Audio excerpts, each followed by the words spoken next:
আসসালামু আলাইকুম। বাংলা সংবাদে আপনাকে স্বাগতম। আজকের সংবাদের শুরুতেই জানিয়ে দিব, দেশব্যাপী ভাঙচুরের ঘটনায় অন্তর্বর্তী সরকারের বিবৃতি।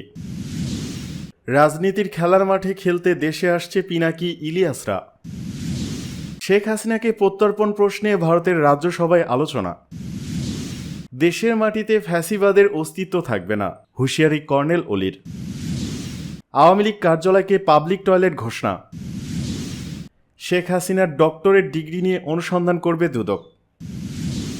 দেশব্যাপী ভাঙচুরের ঘটনায় অন্তর্বর্তী সরকারের বিবৃতি।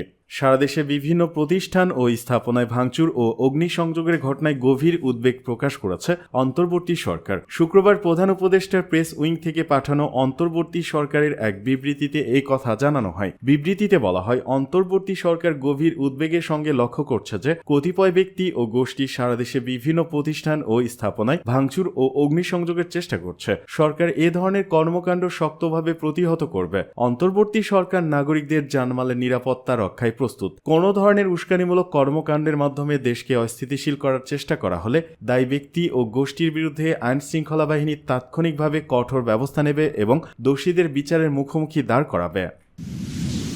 রাজনীতি খেলার মাঠে খেলতে দেশে আসছে পিনাকি ইলিয়াসরা।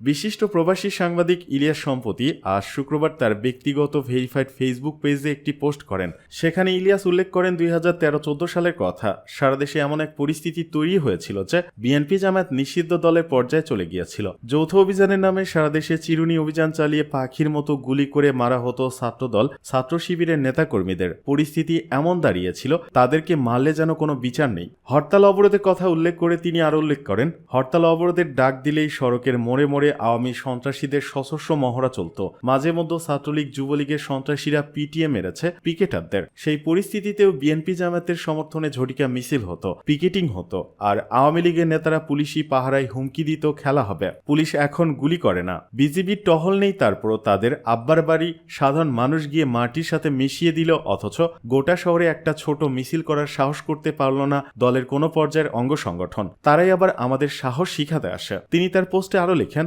দেশের বাইরে থেকে তারা আবার হুমকি দেয় আমাদের তালিকা করা হচ্ছে। তোরা তালিকা করতে থাক, তবে হাসিনা অধ্যায় বাংলাদেশের শেষ। যত হুমকি ধমকি দিবি তত বিপদে পড়বি। আরেকবার হুমকি দিবি, অপারেশন টুঙ্গিপাড়া চালানো হবে। তোদের আব্বার কবরের আশপাশ ভেঙে সরকারি কবরস্থান বানানো হবে, যাতে 10 বছর পর কেউ চিনতে না পারে তোদের আব্বার কবর কোনটা।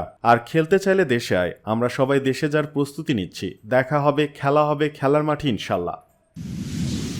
এদিকে শেখ হাসিনাকে প্রত্যর্পণ প্রশ্নে ভারতের রাজ্যসভায় আলোচনা। ক্ষমতাচ্যুত প্রধানমন্ত্রী শেখ হাসিনাকে বিচারের জন্য বাংলাদেশে ফেরত পাঠানোর অনুরোধ পেলেও ভারত এখনও কোনো সিদ্ধান্ত নেয়নি বলে জানিয়েছেন দেশটির পররাষ্ট্র প্রতিমন্ত্রী কীর্তিবর্ধন সিং। বৃহস্পতিবার রাজ্যসভার অধিবেশনে জনবিত্তাসের লিখিত প্রশ্নের জবাবে এই তথ্য তুলে ধরেন তিনি। লিখিত প্রশ্নের রাজ্যসভার সদস্য জনবিত্তাস জানতে চান, বাংলাদেশ সরকার শেখ হাসিনাকে ফেরত চেয়েছে কিনা, চেয়ে থাকলে তারা কারণ হিসেবে কি বলেছে এবং ভারত সরকার তার প্রতিক্রিয়া বাংলাদেশ সরকারকে জানিয়েছে কিনা। জবাবে কীর্তিবর্ধন বলেন, বাংলাদেশ সরকার শেখ হাসিনাকে ফেরত চেয়েছে। কারণ হিসেবে তারা বলেছে, দেশ ছাড়ার আগে শেখ হাসিনা বিভিন্ন অপরাধ করেছে। তবে এই বিষয়ে ভারত সরকার বাংলাদেশকে কোনো সিদ্ধান্ত এখনো জানায়নি। প্রবল গণ আন্দোলনের মুখে গত 5 আগস্ট ভারতে পালিয়ে যাওয়ার পর থেকে সেখানেই আছেন আওয়ামী লীগ সভাপতি শেখ হাসিনা। তার দলের জ্যেষ্ঠ নেতাদের কয়েকজন গ্রেপ্তার হলেও অধিকাংশই এখনো আত্মগোপনে রয়েছেন। এর মধ্যেই ছাত্র জনতার আন্দোলনের বিরুদ্ধে আওয়ামী লীগ সরকারের চালানো দমন পীড়নকে গণহত্যা বিবেচনা করে আন্তর্জাতিক অপরাধ ট্রাইব্যুনালে শেখ হাসিনা সহ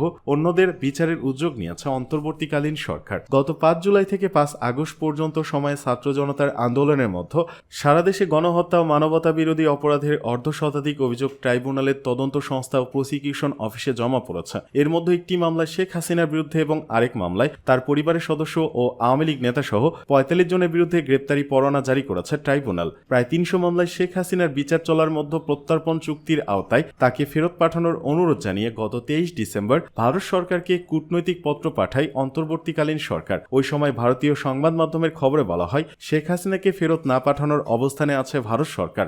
ঢাকার চিঠির জবাব দিতে দিল্লি কয়েক মাস সময় নিতে পারে, এমন কথা বলা হয় সেসব প্রতিবেদনে। এদিকে দেশের মাটিতে ফ্যাসিবাদের অস্তিত্ব থাকবে না, হুঁশিয়ারি কর্নেল অলির। লিবারেল ডেমোক্রেটিক পার্টি এলডিপির প্রেসিডেন্ট ও সাবেক যোগাযোগ মন্ত্রী বীর মুক্তিযোদ্ধা আলহাজ ডক্টর কর্নেল অবসরপ্রাপ্ত অলি আহমেদ বীর বিক্রম বলেছেন, ভারতে পলাতক প্রধানমন্ত্রী শেখ হাসিনার আস্ফলনের রেশ ধরে ছাত্র জনতার ধানমন্ডির ৩২ নম্বর সহ ফ্যাসিস্ট দল আওয়ামী লীগের বিভিন্ন স্থাপনায় বুলডোজার দিয়ে গুড়ি দিয়েছে তা খুব কম হয়েছে। এই বাংলাদেশের মাটিতে ফ্যাসিবাদের কোনো অস্তিত্ব থাকতে দেওয়া যাবে না। এই জুলুম সরকার যেন বাংলার জমিনে আর না আসে সে ব্যবস্থা করতে হবে। আগামী দিনে এদেশের সরকার হবে শতভাগ গণতান্ত্রিক সরকার। এদিকে আওয়ামী লীগ কার্যালয়কে পাবলিক টয়লেট ঘোষণা। চাঁপাইনবাবগঞ্জ জেলা আওয়ামী লীগের কার্যালয়কে পাবলিক টয়লেট হিসেবে ঘোষণা করেছে বিক্ষুব্ধ ছাত্র জনতা। বৃহস্পতিবার বিকেলে জেলা আওয়ামী লীগ কার্যালয় ভাঙচুর ও অগ্নিসংযোগ করে তারা এই ঘোষণা দেন।